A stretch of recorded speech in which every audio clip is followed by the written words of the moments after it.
Hello, good afternoon. I'm Lise Colucci, and I'm one of the life coaches at queenbeing.com, where we help you to discover, understand, and overcome narcissistic abuse in toxic relationships. And today we're going to talk about trauma bonds. So we can just get started and jump right into that. If you want to take the power back for your own healing and you want to overcome the toxic abuse that has hit your life, hit the subscribe button and join me in getting started or continuing on your healing journey. So, also, are you saying you cannot hear me, or you're asking that as a question why you can't hear? Okay. You can hear, right?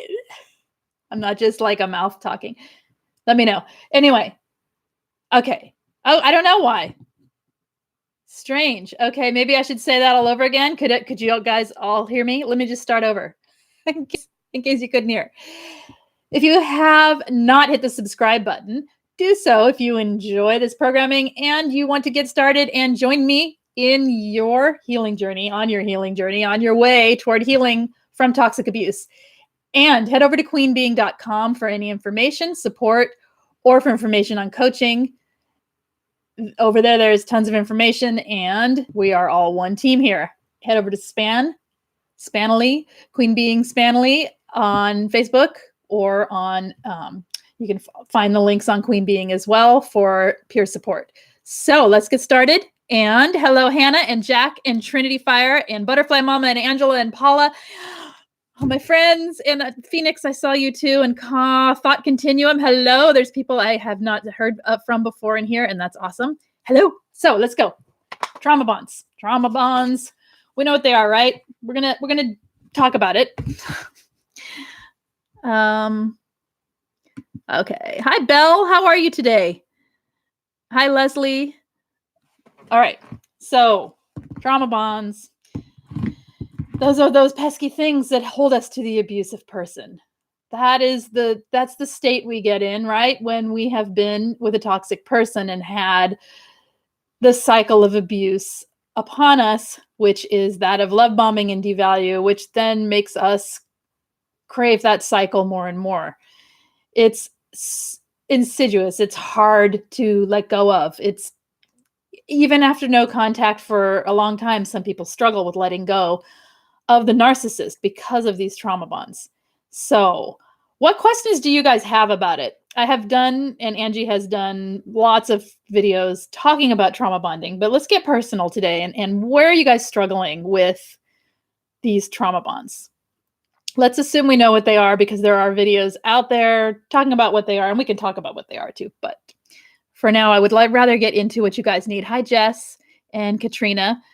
Let's see. Lisa, I need hitting over the head. No. You just need opening your perspective to what's actually going on to realize that this person isn't going to change. So trauma bonds hold us in place. They keep us thinking, they keep us in a state of cognitive dissonance, which is our hearts are saying one thing, our hope is saying one thing, our emotions are screaming one thing, our head is telling us something different. And it's very difficult to listen to our minds and our logic and our thoughts when our emotions and everything else is screaming something opposite. We see the good in people. We see the hope. We also see what we want for our lives. And all of that binds us to a person that's toxic. The toxic relationship, the trauma bond, sets up a cycle where there is abuse happening. There's pain. There's suffering. There's rejection, there's hopelessness, there's hurt, there's confusion, all of that. And of course, I don't know how to turn that off, but okay. All of that is going on. At the same time, we're reaching back to the source of that pain to make it all better, because that's what happens. We're used to being devalued, put down, silent treatment, all of that. And then having the person who did all of that make it better with one kind word. The relief of not being in trouble. I used to call it being in trouble, right? With the narcissist. I'm in trouble now. I feel like I'm in trouble. I feel like I'm 3 years old, 5 years old, and I'm waiting for the punishment. And it's scary. And then as soon as they're not angry anymore, the anxiety goes away. We're used to that cycle. That's what the trauma bond cycle sets up in our brains. So we start seeking it in life. Life starts to get difficult. Life starts to get lonely. It starts to get uncomfortable. What do? We want to run right back to the source where we know it can be relieved. The narcissist. It's toxic. It's unhealthy, and we got to let that go. So what do? All right. Let me read what you guys are saying because you have lots to say today.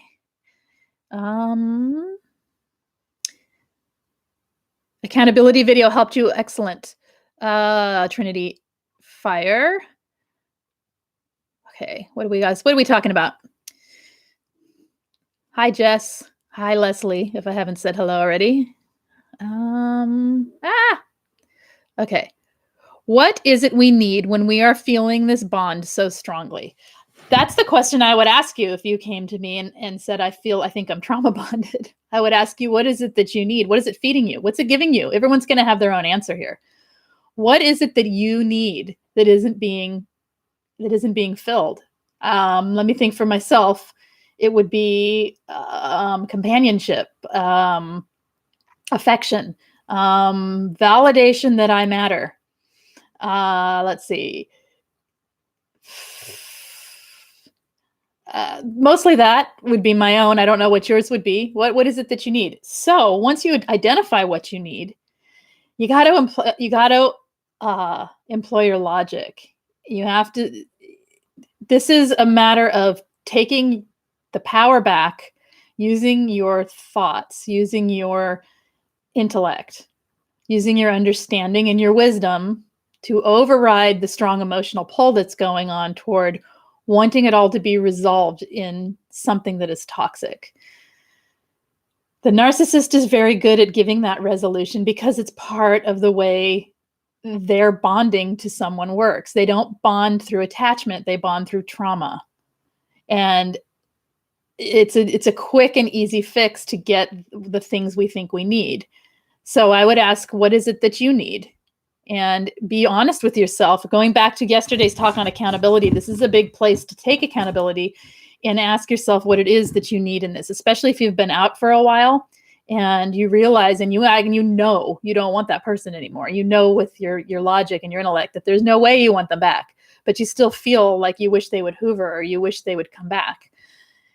Or you feel like it's better off with them than it is now alone. Is that really true? Or is that true in the moment when you're feeling this great sadness only? I'd ask myself these questions. And because they keep prodding, it's hard for me. I missed some of what you said, Jack. I cannot find it. I'm going to keep going. Okay. We spoke for 5 hours on video call. She told me, "Why are you calling?" Then showed me flowers, clearly from New Supply. We spoke romantically. She was drunk. She told me she has hell at work and struggling. She said I was beautiful. She said the same. I said the same, and we talked about our feelings. She was asleep, drunk, as always. So this morning I woke up to leave me alone, get on with your life. You're messing with my head. We've talked about this, Paula, and I totally get why you're in it. I totally get why this is, pulling on you. But this is the cycle that you can expect from her. What you're seeing is what you get. This is it. This is all she can give. She likes the drama. She likes the show. She likes the attention. She likes you to shower her with all the things she needs and wants. But then when it is remotely intimate, remotely real, where there's actual connection that could possibly be there, she will shove you away so hard and so fast that your head will be spinning. This will go on over and over and over and over for always and ever with this person because she clearly is not emotionally able to be in a healthy relationship. And if she is indeed a person with NPD, has no empathy and cannot remedy that for herself, she can't fix it. So this is where you need to ask yourself some questions, I think. So when we're trauma bonded like this and we keep going back to it, what are you looking for in her that you're afraid won't be elsewhere? What do you need that you're afraid is only in this one person? What is it? Okay, partially we are addicted. The trauma bond cycle is our own addiction as well. We are addicted to the pain. We're addicted to the way that particular pain feels. Sadly, it's true. We are drawn to it, and it's a known pain. We know we can tolerate it. It's just, it makes you feel big, and it's addicting. So, but what would it be to let it go? What are you afraid of? Or what are you, Paula, what brings you back to it? What do you keep thinking in your mind? Because I know you're smart and I know you understand. So something's luring you back. What is it? Let's see. Gwen, hello. What if there is no love bombing and all it is your own gratitude for the good things?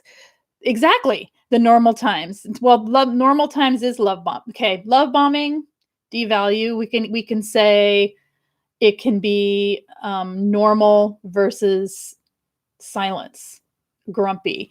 It's not always the extremes.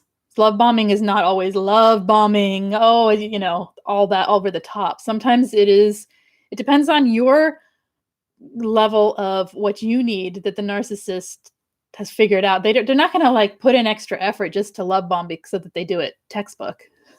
If it's not something that you need to keep you hooked, then they're not going to do it. They need to keep people in their orbit. Whatever keeps person in their orbit is what they use. So even though they are abusive off and on, it's like you're trauma bonding yourself. Exactly. It's a cycle that we're addicted to as well. I think a lot of they're setting up a delusionary world where we're living in, but at the same time, it's our own delusion that it can change. And it's our own delusions that we're setting that it's believing in some fairy tale and some fantasy that isn't going to be, that can keep us trapped in it instead of looking at reality for what it is. Is that making sense? Wow, okay. Hit something, it popped something up. All right. So this is why so what Paula was talking about with every time you talk to them, every time you have exposure to the toxic person, it's reinforcing the trauma bonds that are already there. There isn't a way to wean off of them. People sometimes want to wean off of them. I think you can make great strides, and it can be easier to leave when you do that for some people, as long as you're working on yourself and working on understanding, working on self-care, and like really putting in the time. But for most people, you got to go through the pain part. So why are we afraid? Why are we more afraid of the pain without them than we are of the pain with them? That's always been my question, even for myself. Why am I more afraid of just going through that time, those few months of pain, why would I rather live with a lifetime of it? Because the pain of the unknown is much more scary than the pain of the known. And we know we can tolerate the pain that they're giving us because we're tolerating it. We're living and we're surviving. Right? We are not victims. We're survivors. We're clinging to our survival standpoint, especially once they're out of our life. And we're unable, though, at that point to get past it and to get onto thriving because we're looking back and hanging on to the narcissist. So, 3 months out, says Hannah, and the trauma bond has weakened a lot, but it still hits me sometimes, feeling weirdly tied to him despite no contact and not actually wanting to get back with him. All right, I had another question earlier, which is just on those lines, Hannah, which was, why so long after the breakup, the discard, is the urge to contact them? And everything feels new again. The pain feels new. Why? So, because healing is in layers. The healing from this, okay, it was explained to me that it's the toxic impact of a narcissistic abuser is that it is so pervasive that it's like poison seeping into all of you. It permeates. It seeps into all of your being. It seeps into every part of your life. If you made a pie chart of your life, and you looked at all the parts of your life, work, family, health, learning, educate, whatever, your thinking, your feelings, you look at your life, it would be in all the parts. Narcissistic abuse isn't in one thing, it gets into everything.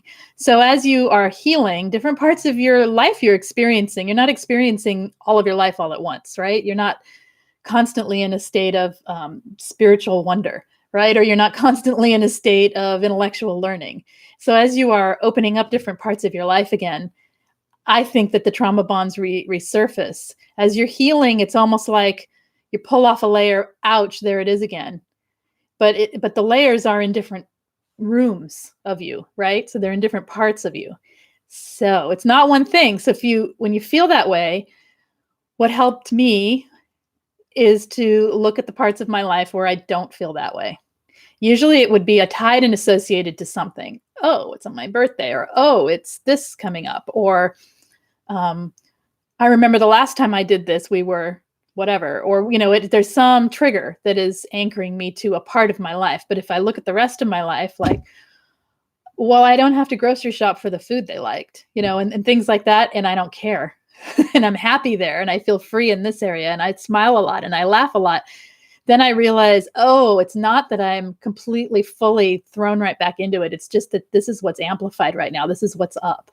Does that make sense? So look at what's going on, what triggered it, especially 3 months out, what part of your life have you been focusing on? Is there something you've been trying to do that's new? Is there some running dialogue in your head that's going on that's anchoring you back to the narcissistic relationship? Is that making sense? Hi, Andy. I know I'm not an idiot, says Paula, but why do I need someone to hate me and tell me to get lost so I can feel hate before I let go? Because you have high empathy, you have high hopes for people. You are likely, Paula, someone that sees the good in people, or worse than that. If you're like me, you see the potential. Oh, that pesky potential that people have, right? I see potential in everybody and everything. And it's very difficult to let go of that piece, because I don't think I can. I can still say, if I look back, I could see their potential. I can see their potential, but their potential does not mean reality. Their potential is simply potential that will never be met. It's not my job to make them meet their potential. That's theirs. And I handed them the information that they could have used to improve. You know what I mean? Like, I did my best in that regard.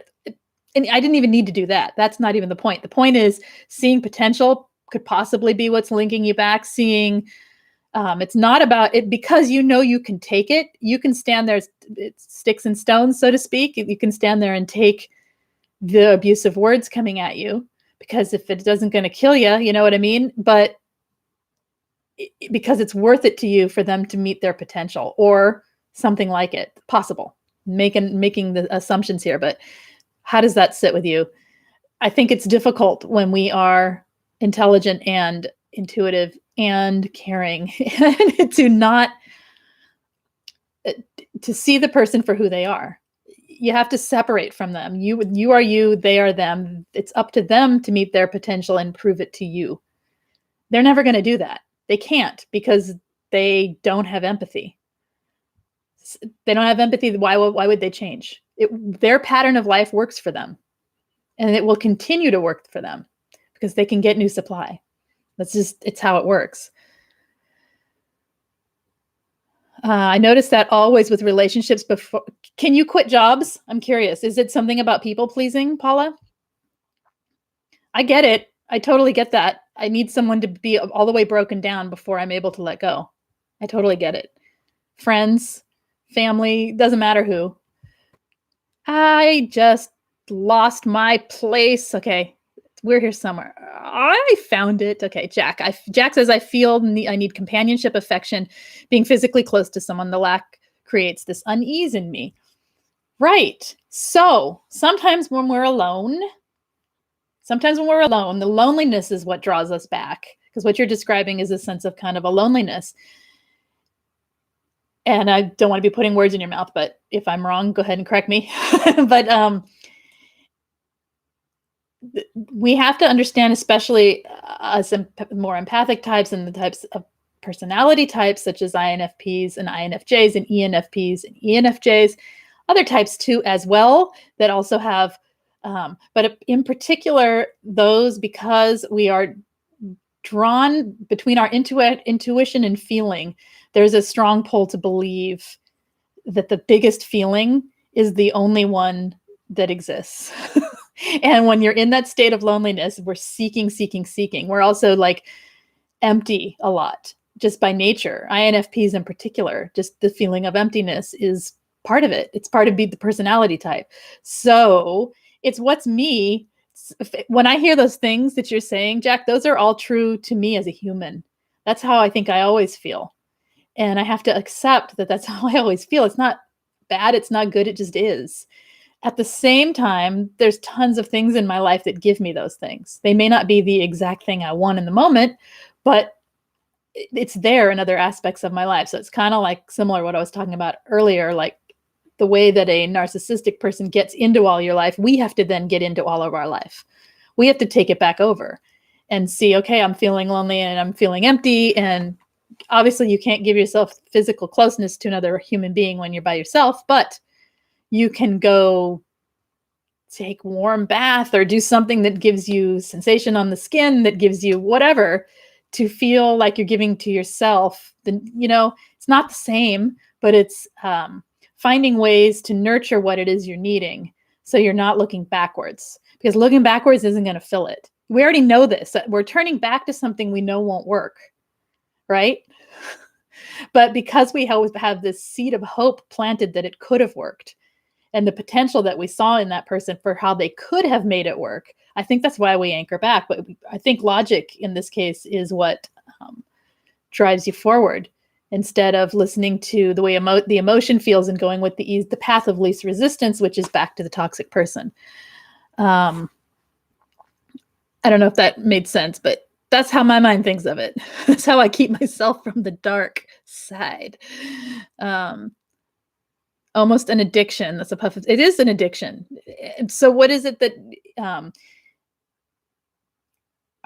yeah, okay. I'm going to say more as I think of it. I need to scream and for my family to be on my side. Then scream. I'm insecure. I know that Paula is saying, I know that because I've always feared abandonment, because I was always cheated on and left anyway. So your tolerance for being cheated on and abandoned and treated poorly needs to lower, because you have built a tolerance that can take it. Does that make sense? And the way we do it is by our self-worth and our standards for how we will be treated to raise up. So as you raise your self-worth up, your tolerance lowers for this kind of terrible behavior people did to you. And yes, it hurts when they do it or when it happens or when you see it, but your boundaries then come into play and you don't allow it. And then that, because you took care of yourself, boosts your self-worth. So it's a cycle that goes upward rather than down. And it takes, every time you can say no to contact to her, you're giving to yourself, Paula, and anyone else. You're giving to yourself.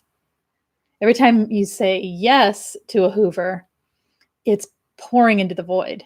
We talked about this the other day. Every time you're saying yes to yourself by saying no to them, you're dropping a drop in the bucket of your self-worth and your self-esteem. Every time you say yes, and this is not to shame or make someone feel bad, but it pours into the void. It's not a bad thing of you. It just is pouring into the void, though, because the narcissist can't ever fill that need. So we're trying to fill these big needs with something that can't actually fill it. We're eating, fast food when what we need is healthy vegetables. It's not going to work. It is a daily struggle. You're right. Trinity Fire says, I always felt like I need to help her. She uses a lot of, I've done all these things for you and my life is so hard because of it tactics. As an empath and a people pleaser, I need to help her. You think you need to help her. Yes, totally agreed. What did I miss? Butterfly Mama's question. I'm going to go back and look. I missed it. Sorry. Let's see. With needing to help. Is that really your need? And is it her? Okay. So say you do need to help people. Why is it the person that's manipulating you that you need to help? What is it that you get from that? There is some satisfaction, if I'm honest with myself, in winning over a prickly person. I kind of like it. Got to admit it. When someone is difficult and I blame Beauty and the Beast. I think that's a horrible story because what the heck? What the heck with trying to like soothe this savage beast? And I don't care if he's a prince underneath. That's just no. It's a wrong thought to me. So I blame that because it's trying to soothe and give to these needy people who are toxic, who have manipulation tactics for doing so. It's not actually helping someone in need. It's pouring supply. It's pouring your goodness into the void again. And it may be true that you thrive on helping people. And so finding people that can be appreciative, in the very least, receiving in a positive way. Maybe people you don't even know, right? That receive in a positive way. Maybe that's a better way, a better use of that empath power that you have. So, and I feel like that's taking your power of being an empath and power of being a giver, and somebody's using it. Let's see. Gotta find what Butterfly Mama asked. What did you ask, my friend? Okay. I don't know. Okay, where are we? We are down here. Shoshis, hello. Having a trauma bond in your past affect current healthier relationships? I think so. Well, how do you feel it might? I think we need to learn how to love ourselves after we've been trauma bonded. We need to learn how to take care of the emotional needs that we have so that we're attaching in a healthy way to the next person. Does that make sense? Generally, the trauma bond can set up an anxious attachment, and regardless of what your attachment style is. Obviously, if you think that if you have a past where trauma bonding is your mode of attachment. In other words, if you have been with narcissist after narcissist and your parents were toxic and you've been trauma bonded your whole life, absolutely it affects your current healthier relationships. If it was one relationship, like a one-off thing that happened, likely you just need to get your self-esteem back up so that you're not anxious and clinging to the next person. I think there's lots of ways it can create issues for you, and all of them are resolvable, I think, with self-care, self-work, finding your value, that kind of thing, versus internal validation versus seeking the external validation all the time. Okay. Okay, Katrina, I've been told similar feelings are related. Okay. What's the subject, Stacy? We're talking about trauma bonds. Angela, are abandonment issues and disassociation considered components of trauma bonding? I think that they are from the abuse. Are they? Abandonment issues probably are. Dissociation is generally, my understanding, is a defense mechanism for any kind of experience one might have that feels traumatic to the person who's having it in the moment. So it's not necessarily only related to one thing. It's a way to compartmentalize the emotions, store them away for later, and function within the trauma, within the experience that's happening that's traumatic. So dissociation can happen with any kind of trauma. So yes, it's associated that way. It's a component that way. I don't know if it's of the trauma bonding or the trauma itself. I think it's more the trauma itself that creates it. And the trauma bonding is more what holds you to the narcissist. Does that make sense? The known versus... how are you doing today, Belle? How can we turn the trauma bonds for our advantage? I don't know how to answer that. What aspects are you thinking of when you ask that question? How can we turn trauma bonds to our advantage? We let them go. I don't know that we learn to work. Okay, you can look at the pieces of it. Like I was saying, what is it that you need? What is it that you need when you're reaching back? Honestly, what do you need? We can say, I need connection, I need love, I need affection. The truth might be, I need to know I matter. I need to know I'm real and I exist in this moment. Okay. It may get deeper and deeper and deeper and beyond that. And it may touch some core wound. And there you go. There's a way to turn it to your advantage, because then you can work on that particular piece.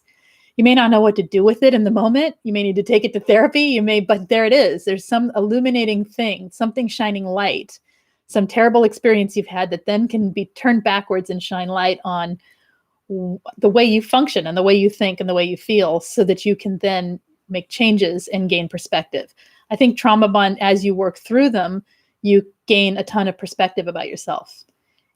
And that, to me, is the whole plus side to all of this. If there is one, there is one, because we become stronger and better people. We just do. All right. The thing I'm struggling with, says Andy, is even though he was abusive, he gave me the love and affection I feel I never had. Yes. And they're good at it. Some of them. I know he knew I was insecure, and I know that's why he chose me. Right there with you. Totally feel that. That's the nature of how they groom, right? From the get-go, and how the trauma bonding starts really early with someone like you and I who have that feeling within us and have had a narcissist that gave exactly that. What do you struggle with about that? Because all you have to do is stop with your sentence here. The thing I'm struggling with is, take that out. Take out even though, and just leave the words, he was abusive. It doesn't matter if you put chocolate on the arsenic. It doesn't matter if you sugarcoat the poison. It's still poison. So what in there do you struggle with? Because you want what he gave, but you can't have it now because it was coming from something toxic. How can you give yourself that? What part of yourself needs healing? If it's inner child work that you need to do, is it, we have to actively take control and take the reins here for our healing a lot of times with this, especially if it goes back deep. Therapy helps, coaching helps, talking it through like you're doing helps, but the reality of it is you've got to find the piece that's missing there so that you can take care of it, right? I want the love I crave, but I always expect to be left. I even seriously am questioning, am I a narcissist? I'm not joking. Why would I want a sick person to be my soulmate? Because you are no, you're not. You're not the narcissist. You're the mirror. You're the reflection of, you are the opposite, but you reflect back. So you reflect back and forth to one another. It's a perfect match. It's a toxic match, but it is a perfect match to feed the pain. Does that make sense? You know what I mean? If you felt this with a narcissist, that's why so many people say they were my soulmate, or they were my twin flame, or whatever the heck people want to say.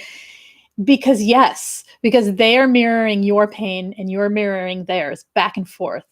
And it's juicy, and there's a lot of feeling there. There's a lot of emotion. There's a lot of the surge of feeling you get just from the moments of love bombing or normalcy or whatever it is way, way more than what you can get on your own. But it's not healthy, because all it is feeding back into the pain itself. Does that make sense? So it's looking at those pieces that you're feeling this need for and trying to find a way to heal those pieces, not by going back to the toxic person, but by looking towards yourself, looking inward, looking outward towards your life, being in the very moment that you're in, not going into your past for it, not going into your future too far, but just staying where you are and focusing on what you need. It's hard to talk about without actually talking, but I don't know if you know what I'm saying, but there we go. Okay. I even said I would be what she ever she wanted me to be. Mad, absolutely mad devotion. Been there, honey. Absolutely. I know that feeling. Things come out of your mouth that your brain is saying, why are you saying this? Right? And the things fly out of your mouth, this mad devotion, this, you hear it when you read it. That's why you're so frustrated with yourself, because you can read what you're saying, and part of you is going, come on, and the other part is going, but it's the cognitive dissonance is real. So no contact is the key. The reason it's the key is you're not feeding the addictive cycle. You can't stop the addiction when you've got the drug right in front of you. And this is like an addiction. You got to have it all the way away. So I'm going to go to read some more, and then I have a couple questions from people that told me beforehand that they would like some answers on, or like to talk about at least. Okay.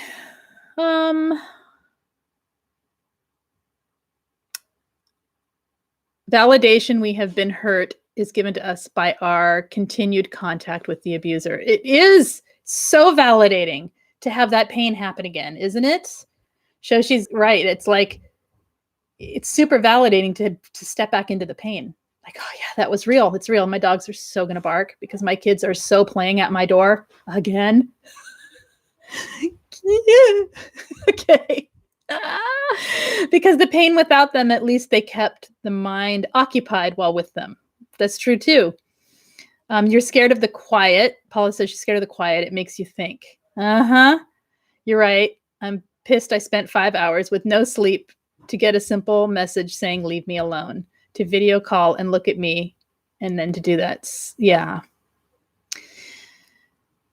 It's the no contact. It's a choice that people get really mad at me because I just say it over and over and over again to them. Clients will just roll their eyes like, Lise, I know, or they'll say, and when they're really saying, shut up, Lise. I don't want to hear it. But the truth is, the no contact is, for most people, what starts to break the magic of that trauma bond. We don't want to let go of the trauma bond. Why? Because it's addictive, because it has feeling, because it's more feeling than the numbness we feel when they're not there, and the sadness. So, but we got to go through what we need to feel versus what we're forcing ourselves to feel with the trauma bonding, right? Or what the trauma bonding is forcing us to feel. Hey, Anastasia, I'm just joining now. Thinking of the pain of leaving for me is tied less to the fear of the unknown than it is to the fear of the known, difficulty of starting over again. Right. That's a known and unknown at the same time, isn't it? Okay. Crystal Jean, knowing he's out there giving his good stuff to others is really tough. There's another one. Okay. Let's talk about this. 20 messy up and down years together, and I'm not even worth mourning. Trust me. I know why they don't. Supply. Right. They don't because they can't be accountable. They can't be accountable. They can't. It's too painful for them to be accountable for even a second. They can't. They don't have the emotional maturity, and they can't withstand it. So they shove it behind the ego. The ego takes over and says, I want that because that makes me feel better. And they go after the new supply full steam ahead.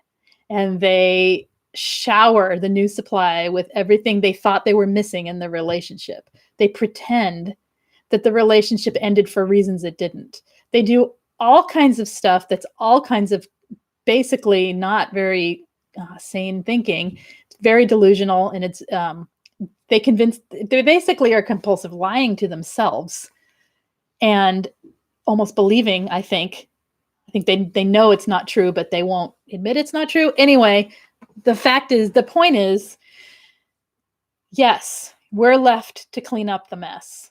We are left to heal. That's a good thing. It's a good thing. You don't want to be toying with someone else's life, and you don't want to be, by throwing yourself towards someone else who can kind of like put it back together for 5-10 minutes, right? You don't want to be doing the things they're doing. It doesn't feel fair. And the fact is, it's not fair that they can just do that. It isn't. But that poor new supply, because what they're getting is a lie. They're getting a lie. They're getting trauma bonded rapidly from this love bombing, this good stuff, as you're calling it. And that person is going to be another survivor within a year. Over and over and over. That's how I look at it. I get angry at that. And I can only hope they watch these videos. So that's all I can say. I get angry because the person that is causing the pain, the person that is the reason that we are here talking today, can't just leave others alone, right? So, and yes, it does hurt us too. It's very painful to know they've just moved on and you meant nothing. But it also is clear as day, isn't it? That it's them. It really is them. All right. I'm fed up, deleted number, blocked it, removed photos, saved WhatsApp voice calls, but I haven't blocked the main phone number on my iPhone. I leave the gateway open. At least I don't want to let go. Let go, baby. Do it. Do what you want. Okay. When you're ready, that's what we do. We let go. We block. I changed mine's name, and then I changed it again to do not contact. And then I deleted it. I did it in stages over 3 days. And then I just deleted it, blocked and deleted. So that's that. That's how I did it. But I know the letting go is hard. You're worth way more than that, though. You're way, way more than that. I think I've been attaching myself to other toxic people. Aha, this is good. Shoshi. I think I've been attaching myself to other toxic people in order to trigger the trauma bond aspect of myself. It's that layer you're talking about. Yes. Yes, yes, yes. Interesting, right? So what are you going to do? That's interesting. We do that often. And then what happens is we start letting go of toxic people, and then we feel alone, and then we might attach back to other toxic situations. And it's this play of learning how to become healthy. It's okay. You're getting there, right? Seeing it's a lot of it.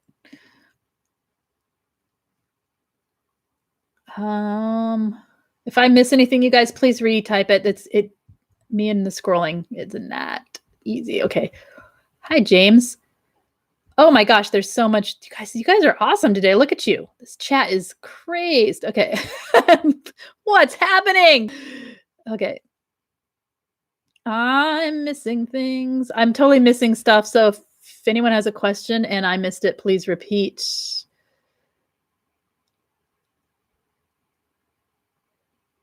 Where was I? Oh my gosh. Hi, Robin. Jess says, why do I feel so rejected when not hoovered? Because you're looking for the validation of your worth in something that's toxic. Because potentially you had gained worth as gained worth as a child from people rejecting you, and then maybe pulling you back toward them in other ways. Because all kinds of reasons could be why you need to why the rejection piece is in there. But it feels like, because they are usually ones that hoover, because most people have hoovers. I don't know that it's most, because many people have hoovers that happen. It feels like something's wrong with you that yours didn't hoover. But remember, psychopaths are different than narcissists. Remember that each one is a different person. A sociopath may never hoover because screw you if you don't want them. I'll show you with the longest silent treatment you ever saw. You don't deserve to be in my life. Mine said, do not cross me. If you do not cross me, I will always stay in your life. So I crossed him. That's the ticket. Okay, then let's cross that line. And no Hoover came because of that, right? So it just depends on the person of whether or not they're going to Hoover or how they Hoover, but it's not about you. It's always about them because everything's about them. Why you're feeling that way is you're probably attaching some meaning to it that isn't the meaning of it. Does that make sense? Like I would ask myself, what do I need? What am I looking for? What would that Hoover give me? Why would it give me that? Oh, I found where I was. Excellent. In a multi-cycle relationship, the love bombing is only them being somewhat normal and nice. We crave the breadcrumbs of what normal relationships are. Exactly, Crystal Jean. Exactly. If we focus potential within ourselves, it's more useful, I suppose. Yes. Yes. If I could shine the light back on each and every one of you so you could see your own potential, we would leave here happy in 3 minutes. Just as long as it takes to shine the light back on you just so you can see your own potential. It is one thing I absolutely 100% love about coaching is I have the opportunity to talk face-to-face to people and let them witness their own potential through my experience of them in the coaching process. Love it. It's happy, happy time. But, when they get there, it's beautiful. So on their own, when they're able to see it. In that, oh, here comes the kids. Here go the dogs. Okay, guys, get ready for some barking. I can help so many people break barriers. That's the athlete mind, and it's true. That's me. You can do it for yourself. You can. It's giving yourself the same compassion, Paula, that you give everybody else. And that can take some time and delicacy and trying things, trying this on, trying that on, seeing what works. Okay. Oh, the potential, says Jack. And it's like killing a part of me off to have to change my whole way of thinking and feeling about potential. You don't. What you have to see is, yes, they have potential. And yes, they are toxic. And yes, they do not have empathy. They are presenting exactly who they are. And it is up to them to be accountable for themselves and change their life if they choose, not me. And if they are a person with no empathy, I'm not waiting around for it. Does that make sense? And if they're a person that is toxic, they're being toxic to me, I'm not going to be part of that play. I have boundaries and I can validate myself and I can take care of myself versus being someone else's punching bag just because they have potential. You don't have to change the way you see potential. It's how you identify with what that potential means. Does that make sense? I used to struggle to leave jobs. Now it's people I struggle to leave, but only when or after I have sexually bonded. Totally makes sense. Okay.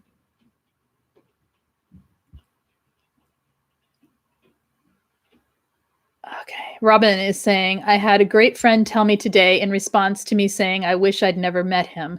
She said, he isn't part of your heart as much and eventually won't be at all. But he is part of your journey and always will be. That's beautiful. Just learn from it. What a lovely friend. That's beautiful. I'm glad that totally makes sense. And I'm glad that gives you peace. That's exactly it. They are at this point on, if you have gotten them out of your life, let them be part of the journey, not part of your heart or part of your daily experience, right?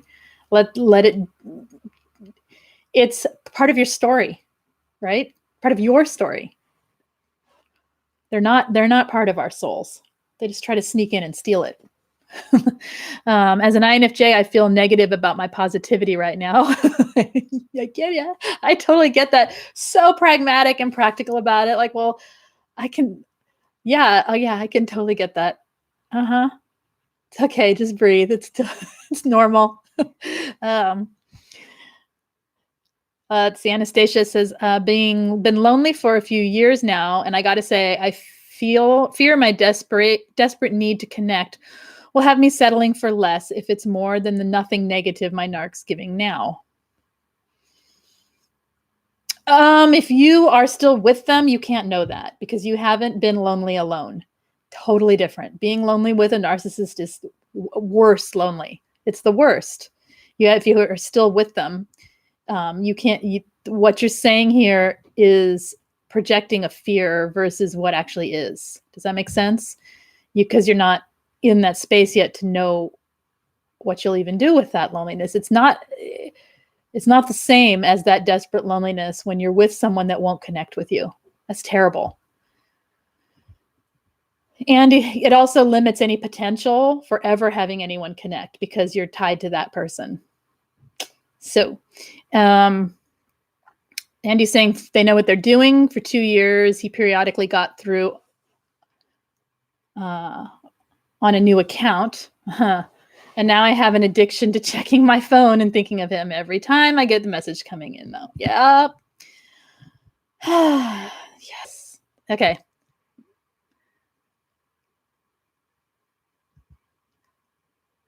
Okay. Lise empty. Yes, absolutely. All that you're saying. Okay. Anastasia. Okay. I'm trying to see if there's any questions. I'm totally behind in the chat. Hi, Web Education. Oh my gosh, I'm really behind. There's the fast food reference. I guess I should catch up. All right. How often do we feel manipulated need from them while foregoing meeting our own needs? Often, right? Let's see. Hi, James. It took me ages to figure it out. It's not really about question every little thing about yourself and feelings that you have. No, it's not. I feel super guilty and selfish to place my needs above someone else, combined with the fear of disturbing the relationship. You did or you do now, Web Education?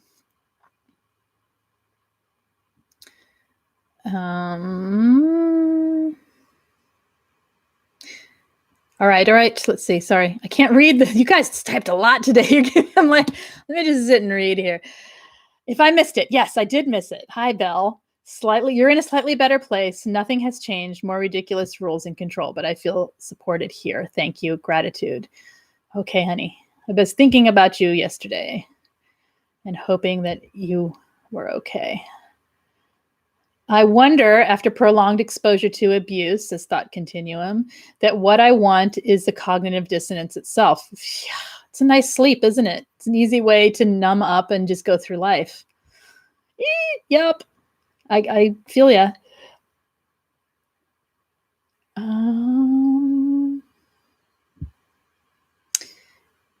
Have a good class, James. All right. I'm looking for any questions. Can you explain the mirroring more specifically? What was I talking about? Yes, because often a narcissist has a need they have a need to be the number one in someone's life. They need to be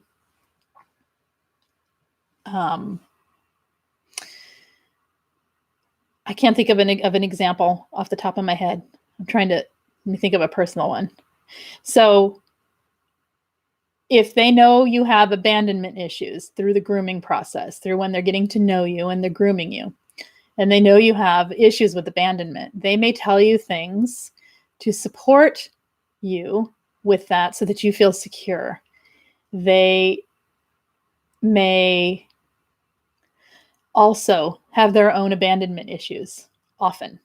So there's two people with the same issue. Now, if you have two people with the same issue who have empathy and are caring about one another, you're most likely constantly trying to make sure the other person feels okay and secure. And that can be a little bit unhealthy as it is because we have to do that for ourselves. With a narcissist, though, instead, what you have is somebody using that information to gain control over you. But at the same time, it reflects back to you your need for validation in that area. Because when they give you, and they're holding the mirror up, and they give you the validation that I will never leave you, blah, blah, blah, blah, blah, You see, and then you mirror back to them, well, I will never leave you because you're the best thing ever. I'm not explaining this well. And I can't remember what I was talking about when I said it. When it comes to me, I will. Okay, sorry. If anyone remembers, remind me, because I'm lost my train of thought with it. Okay. Are the intensive feelings just being created by us? No, it's created by the relationship itself. They are as equally, they feel a lot. They just don't feel empathy, right? So most of them, psychopath might not, but most likely. So no, I think that the intensive feelings are, well, partly created by us because we are listening to the emotion that's screaming the loudest, right? We're not being mindful and centered and grounded so that the emotions can just be there. We are believing that the emotions are what is needing to lead the action. However, it's not just us that created that. No, I think maybe I'm not misunderstanding. We're so powerfully emotional, yes, that we need to exude it all, and our emotions reflect back to us. Sometimes, yes, when you're all out. So, okay, well, let's talk about when you're with a narcissist. When you are away, the discard's over. You're months and months out of a relationship, and you're feeling the trauma bonds come back on, and you're feeling like the rejection from no Hoover. You're feeling all the things people were talking about. We're riding on those feelings and anchoring it back to the thing that gave us the relief, which is the narcissist. And so therefore it's like the trauma bond cycle right there. And what we can do instead is use those feelings to see what it is we need to move forward versus backwards. Does that make sense? And because we feel big, all we can see is the path that we've taken before, because we're thinking that we need to go into the full-blown cycle, I think. Is that making sense? Maybe, I don't know. Okay. All right, I'm missing a bunch. I'm skipping up ahead here. If I miss something, guys, retype it. Okay, because I'm getting really far behind and we're at an hour. All right. Paula, it's more than okay to cry. It's necessary to cry, especially as you're letting go. You're letting go of something. Of course it hurts. It does. You just take the big hugs we're giving you and hold yourself. It's normal to cry, and it's totally healthy to get the toxic person away from you to cry it out. Venusia said that's exactly why they are so good to hit right at the weakest spots. Yes, because most of them experience the same traumas, and they just develop different coping mechanisms to deal with them. Exactly. Yes. All right. There were some other questions. So what were they?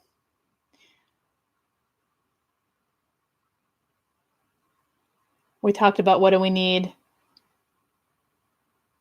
I think we got them.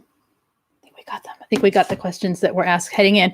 Anything else you guys want to talk about with these trauma bonds today before we head out soon, the next 10 minutes here? I struggle with Andy's comment. It doesn't matter what avenues I block, he finds a way. A friend's phone, throw away. So then we learn to deal with the trigger of the Hoover. Robin and Andy, we learn to deal with the trigger of the Hoover. It's just the same way someone would if they are co-parenting, if they own a business together, if it's a family member, things like that. We learn to deal with the trigger. We learn what it is in you that it's pulling you toward, and find a way to heal that piece for yourself so that you can become indifferent to the Hoovers. I'm indifferent to a Hoover because they can't give me what I need, and I know it. Yes, a Hoover would hit me for about 10 to 15 minutes, but I can recover from the trigger because I know what it is that the trigger is triggering in me, and I have worked on self-care enough to figure out how to help myself through that space. So sometimes when you can't get rid of them, you control what you can control, which is you. You can control the way you respond to yourself and the way you respond to the trigger. I definitely need to do inner child work. I can actually hear the adult in me thinking, what a creep. I feel like it's the child in me that just remembers the love. So well said. So well said. Yes. Yeah, that's right. So give the child the love. Tell that adult in you, go give that child some love. Do some visualizations around it where you picture loving that little child, things like that. Inner child work is fascinating, isn't it? Let's see. Hannah is saying, I've had a couple of nice and normal men ask me out, but I feel guilty even flirting, like I'm being unfaithful, even though I haven't spoken to him in months. Is this due to do with the trauma bond? Yes, this is to do with not letting go of the old relationship, which is because of the trauma bond. You're not owned by that narcissist anymore. I don't know how it was with you and the narcissist, but generally we feel controlled and owned, and we feel guilty for even having a male friend or female friend or whatever. We feel like we're made to feel like that person, it should be our everything and all in it, whatever. So the toxic control piece may be something, maybe it's about Hannah, going out and testing your freedoms. And I don't mean with men, I just mean in all things. And seeing where you feel that way in other areas so that you're not having other people involved and hurting other people, but is it just in that area? And if so, can you flirt in a non-sexual way with everybody? Happiness, compliments, smiles in a way that's healthy and safe for you. I mean, if that's enjoyable, and see what it feels like. Sometimes it's because we haven't done it in so long. We've been allowed, right? All right. Oh, okay. Stacy, hoovering and indifference. What if it's money? Everyone can use money. What do you mean, what if it's money? Whether or not to take money or not from them? What are you asking there, Stacy? Is the takeaway for those of us further along with no contact that we need to move forward, figure out the pieces to heal, and live in the moment, not the past or the fearing the future? Yes, it is, Shoshi. That's the takeaway. That anchoring to the past when we feel trauma bonded is reinforcing the trauma bonds. Finding what it is inside of us that we need is being in the present moment and allowing for the past to speak to us through the present moment. And then we can move forward with the future. Does that make sense? So yes.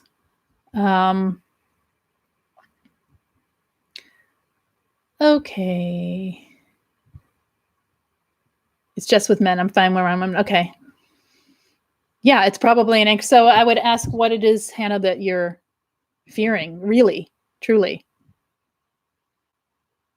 Okay. Goodbye, Hannah. This could just maybe be the length nod. Okay, I just had some huge breakthroughs listening today. Excellent. I like those. Those are good. I'm actually having them too as we're talking here. So I find as she's less and less in my sight as I heal. Right. It's like anchoring them at a space and time. This is the image that just came in my head, even though I don't visualize the thought image. It's like putting them in behind you. So picture them behind you. If you can visualize the narcissist behind you. And every time, and they're standing right behind you. Every time you take a step forward, even if it hurts, they get further and further behind you. And every time you keep stepping forward and forward and forward and forward through not looking back, they get smaller and smaller as if they are in a rearview mirror. So they may stay in your peripheral rear view imagery for a long time, but they can get smaller and smaller. In other words, the perspective around them gets bigger and bigger. They are not your whole world anymore. Does that make sense? And if you look back and if you anchor back to it by reaching back to them, by talking to them, by engaging with the Hoover, by like fully freaking out over Hoovers, and yes, they're painful, they hurt, but we have to learn how to self-soothe and self-calm and calm down from the Hoover so that we're not. and then they did this, and then they did that. When you're really charged up like that, and it really charges you up, calm down, and then talk yourself logically through it. Let the emotions be there, but calm it down, right? And then let them shrink farther, farther, and farther behind you in the rearview mirror of your mind. Okay. All right. Okay. I'm glad that the chat was useful to you, Belle.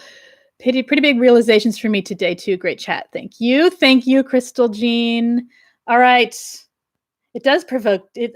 Yeah, I do appreciate everyone who is provoking the deep thought as well, because this is it's all the way through us, right? It's not just one thing, and it's pervasive. So we got to change it all. All right. Okay, guys. That was a brilliant chat, you guys. You guys, thank you. I'm going to head out. If you would like text notifications of my going live, please text me at 33222. Put the words Lise Live, LISELIVE, one word. Put it as one word and hit send. And I will send you a text 5 to 10 minutes prior to going live. Each time, that's the only text I send. If you enjoy this and you find it useful for your healing, please hit the thumbs up button. And don't forget to hit subscribe to this channel as well. I will talk to you guys Thursday. If you have a topic that you want, put it in the live chat here, or put it in the comments over in the main comment section, or shoot me an email or whatever. All my information is in the main description of every single stream. So, and also if anyone is needing, wanting, or interested in the group coaching, I have a link to that. And if you are needing private one-on-one coaching, have a link to that as well. I'm always around. So come find it if you need it. And you are welcome. You guys take care. I will see you Thursday. Bye-bye.